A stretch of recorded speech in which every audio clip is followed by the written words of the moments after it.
we're super excited. Obviously, that's why everybody's in here. You know, we celebrated after that like we won a state championship, and it kind of felt like we did. But we know there's still work to do. Just tremendous effort on our guys' part. I thought that they stuck to the game plan, which that's pretty much what they've done all year. And you know, there were times in that game that it felt just like when we're playing somebody where we're about to separate and go on a 20-point spread and whatever, but it's Vashon, and you just couldn't get away from them. So testament to their effort and you know how hard they are to you know, just handle the ball with and rebound with and nonstop pressure. So I was just really proud of what we did to get that done and hang on and get a W. John, your team just set a show-me record, shooting 73% from the field. What was it about this squad that could play all 4 quarters, something that they haven't really had to do since the TOC? Right, we've had some time off. Well, the 73% comes from me. I'll take credit for that because I tell them they can't take bad shots. But no, we talk about it all the time, just execution of offense. Don't force shots, take good ones. But, you know, these guys shot a lot of shots at the rim. And our bigs did a really good job with their bigs where they couldn't play them. We spread them out early and let Marcus and Titus get to the rim, and they had zero resistance, so they had to make some adjustments. And you know, their guards are so quick and strong that you know it really doesn't matter. It was still a tough battle. So no, I didn't know that shot. I can't even see this. I don't have my readers, so I didn't know we shot 73%, but that's I guess that would be a record. Yeah, didn't know that. Chase, your thoughts on being able to play 4 quarters, especially against a team that you guys have been waiting on for the last 2 years now?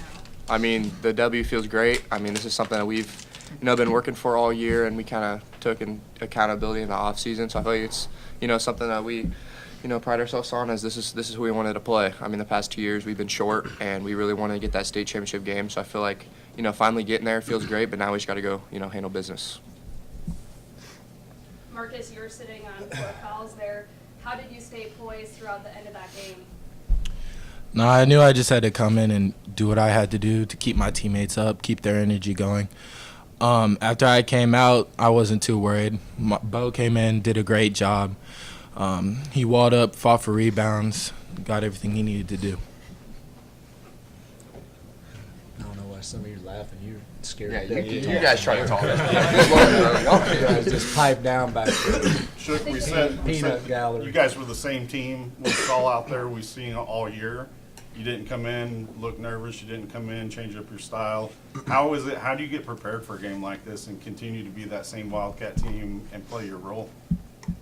I feel like the main thing is taking accountability, like, between one another. I feel like we all know our roles, and I feel like we do them at an extremely high level. So I feel like just coming together and realizing there's more than just, you know, scoring the points or doing, you know, all the special things. It's about, you know, coming together as a group, and we have one common goal, and that's the state championship. So I feel like, you know, us, you know, realizing that and, you know, just doing it what we do to win. Anybody else? Yeah, Coach, how did you guys did a really good job of handling the pressure from Rashawn for the most part? I mean, they turned you over, but they're going to do that. But, you know, that might have been the biggest thing of the game because, you know, Rashawn, they have a lot of energy and the pressure. So just how satisfied are you with your team and being able to handle that pressure and just not turn the ball over that much? You know, we just talked about, you know, our game plan was a rebound the basketball, don't turn it over, and you'll have a really good chance to win. We didn't talk about shooting. We didn't talk about a lot of things. We just said, hey, you don't do that, you know, and so they did. You know, we ran a bunch of different sets, and really, you know, the execution of it is what stays solid and just being tough because you can always catch it and take off. And we talk about that a lot, about don't go rogue and just go and trust your offense and trust your sets, and it becomes easier because with them, if you go and attack that, you end up in a bad spot because they will get you stopped. So I thought we did a good job of keeping it out of the spots that we didn't want to be in, and then at the same time we didn't go stale where we just tried to hold on to it and survive. We're still attacking out of it, and so, you know, we knew that was coming, and I thought we did a good job of just sharing it and getting it to Chase on cuts and Titus on cuts and getting the ball where we could go score easy baskets, hence the 73%. And then you got Clayton tomorrow. You're coming off of a big emotional, big-time game. A lot of blood circled on, you know, the semifinals, but now you're playing against a Clayton team that probably nobody had getting to this point. And what do you know about them, and where you kind of your game plan, so to speak, going into that game? Your The only expectations? thing I know about them, I just scouted them right before this game. I haven't seen them all year. I'd seen Benton numerous times because that one still stings a little bit, and so I was rooting for Benton, I ain't gonna lie. Anyway, no, we haven't, and we'll watch some film today, and you know, they're the underdog, and there's nothing more scary when you're playing an underdog. They've got nothing to lose. They're not, like you said, they're not supposed to be here. So, you know, they'll be ready. You know, you're playing for a state championship. You get everybody's best game, and these guys are probably banged up and sore, and I saw a couple of our guys limping around. They'll be 100% tomorrow. Just thoughts on the crowd. I mean, that was a great show out from Rogersville. What are you expecting tomorrow?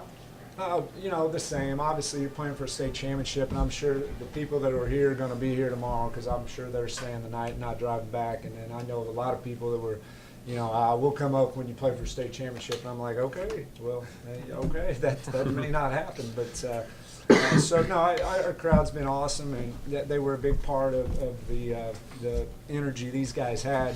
And, you know, let's be honest. Bashan, I think everybody in the state of Missouri was probably rooting for Maroon tonight during that game, or a lot of them. And that's back to a testament of them, because when you've won 8 in a row or whatever you've won, and you've got 20 plus in your, you know, in your school history, everybody wants to beat you. So, and that's awesome for them, you know, and good for them.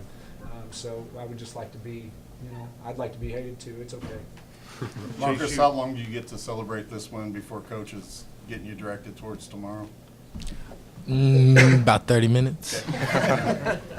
Chase, you've been working towards this game in particular. Did it live up to the hype? I'd say so, yeah. I mean, Vashon, I mean, that's the pinnacle of Missouri basketball. I mean, they've won however many state championships. So, I mean, I feel like, you know, we had a great showing. I feel like we played, you know, good team basketball and came out with the win. So I'm extremely happy.